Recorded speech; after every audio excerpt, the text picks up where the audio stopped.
there's a whole like culture around people who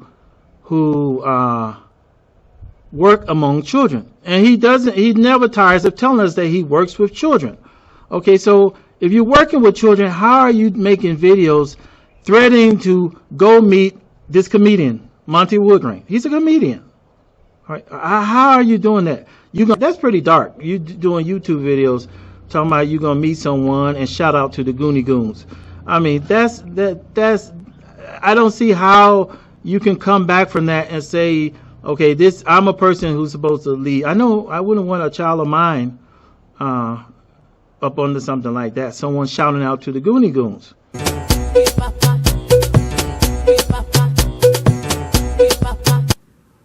Almost got Garbage Pail Kid. We working on Garbage Pail Kid right now.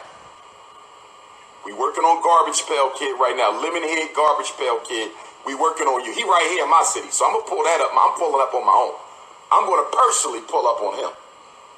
I don't care how many guns he's showing his YouTube videos. I got those too. That means nothing. Woodgrain, get your laughs in. Down syndrome. Get your last laughs in. Philly Goons is ready to pull up on him any way I can. Shout out to the Goonie Goons who've been reaching out to me.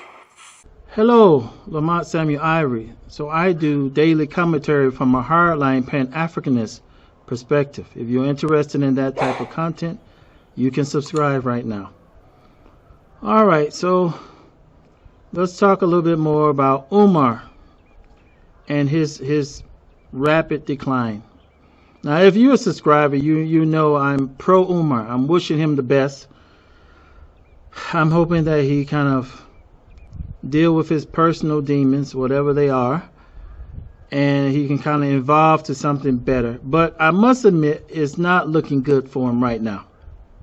Now, you know, it's been now maybe 10 days or so where he put out that kind of open threat toward a bunch of his main critics. I guess you say his main YouTube critics, threatening to find their addresses and then go meet them. All right. And now he's actually doubling down on it, where he kind of focused in now on one man, and the focus on Monty Woodgrain is curious in itself, because you know he's a comedian, and yeah, he makes fun of us, us. What's the correct term? The pro-black movement. But so what? I mean, you should at least have enough personality or adultness in you where you can take some criticism or even some lighthearted, jesting. You can't laugh at yourself. There's something wrong with you. So I don't really have a problem with Monty Woodgrain. All right, he makes fun of pro-blacks, but he's a comedian, and to tell the truth, he's a lot. I call that whole little team. They're all connected. That whole little team, led by Anti-Afro Spengali, they're empty, and I call them zombies. And people get upset when I say they're zombies, but they're zombies. They don't really have anything inside them, and they have the agenda of they use Umar. Umar is just the weapon they use against the rest of us. They have weaponized Umar to paint this false narrative that the pro-black movement is just a bunch of con artists and scammers. That's a lie. One, there's not that much money involved in preaching about John Henrik Clark and the Black Panthers. No, let me tell you that. All right. So this is not some space that's drawing, this population of con artists. Okay. Most of the people, black con artists, or the people drawn to affinity fraud, they're either doing multi-level marketing or they're, ministers.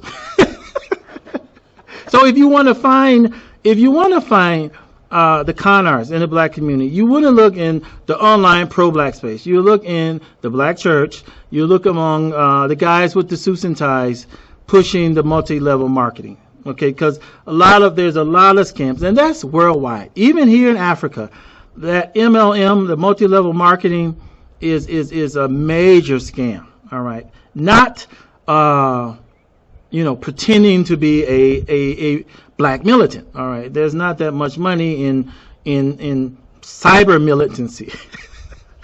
Cyber militancy. There's not that much money. There's only so many T-shirts that you can sell. All right, so that's that. All right, there's only so many. I guess what you can do a once a year convention. There's not that much money involved in it. So. But they have that agenda because they don't like the ideology. They don't like that race-first ideology that the pro-black community is pushing. So they probably, I believe they love Umar more than Umar supporters. Because without Umar, they'd be left with who? Polite and a few others. There's not that many that you can say, okay, this is a pro-black personality and he's scamming. It's only a handful. And they just kind of keep mentioning those same names to create that impression that it's just this infestation of con artists. Okay, which is a lie. But back to Umar, we must admit that he has really reached the bottom. At this point, he's reached the bottom. I mean, I don't know how much farther he can go. Because, my first degree is in primary education. I actually taught third grade a long time ago for 2 years. So there's a whole culture around people who work among children, and he never tires of telling us that he works with children. Okay, so if you're working with children, how are you making videos threatening to go meet this comedian, Monty Woodgrain? He's a comedian. All right. How are you doing that? You're going to go, you saying you almost got his address. He lives in the same city. You're going to go meet him and then shout out to the Goonies. So are you encouraging, the goons to come harm this comedian? I mean, and then you want to run a school? I mean, how does that work? How does that work? How can you say you want to run a school? Okay, my mom ran a school. Okay, I told you I taught school, so I know the education culture. All right, I know church culture, I know education culture, and the culture is you try to keep it a little bit light. You don't go too dark. You know what I mean by dark? That's pretty dark. You doing YouTube videos talking about you gonna meet someone and shout out to the Goons. I mean that's I don't see how you can come back from that and say, okay, I'm a person who's supposed to lead. I know I wouldn't want a child of mine up under something like that. Someone shouting out to the Goons. I'm from Chicago. I'll be back in Chicago in a few weeks. And, it's going to get hot soon. And the Goons will be out killing other Goons and sometimes average black folks. And it's really not nothing you need to joke around with. We need to convince the Goons to stop being Goons and to evolve into conscious, pro-black, black men and women, right? We don't need to be shouting out the Goons. So we need to be trying to convert the Goons. So why are you going to feed into that negativity? So yeah, he's falling. I mean, we can at this point we can only wish the best. And then I understand that he's provoked, okay? Because these people are, especially Anti-Afro Spengali and her team, her little faction, they're straight up volunteer COINTELPRO. And when I say that, I get all her haters and stuff. Oh, it's a lie. They downvote the video. Yeah, go on, downvote the video. But it's true. Calling and, chasing the guy, trying to block his money from giving speeches. I'm sure he's now fed up. Okay. He's reached the breaking point. But then what you have to realize is, okay, Anti-Afro Spengali and her crew, the Leonard Honor, keyboard musician, what happens to Common Sense, that little crew. Okay, if that little crew, you let that little group break you, I mean, maybe you're in the wrong business. If you're saying you fighting the power structure, and that little group is the group that breaks you where you now on YouTube sending out, threats of harm to people. You got to that point just from this crew. I mean, then, you know, you haven't even reached the real crew. You know, this is.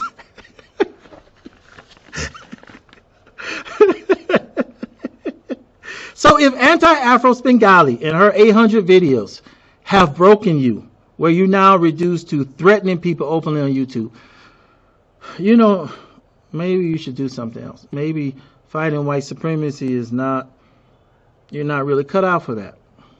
I mean, just think, I mean, let's be honest, okay, because that should not have sent him to this depth that he's in right now. Okay, the Leonard Honor, keyboard musician, CD Furry, you know the names. That little crew should not have been able to reduce him to what he is right now. So it's a combination of maybe this little pressure, and it's not that much. I mean, think about the history of, you know, the radicals or people pushing for black empowerment. People have been blown up. They've been destroyed with bombs have been placed in radios, you know, parcel bomb. They've been lynched, you know, they've been poisoned. They've been cut into pieces. Patrice Lumumba was cut into pieces. They've been riddled, you know, they tried to pressure King into committing suicide. The amount of pressure that the empire can put on you when you try to challenge it. You know, if you can't maintain your sanity, okay, being faced with, you know, Anti-Afro Spengali, if she's able to break you, then maybe you're in the wrong industry.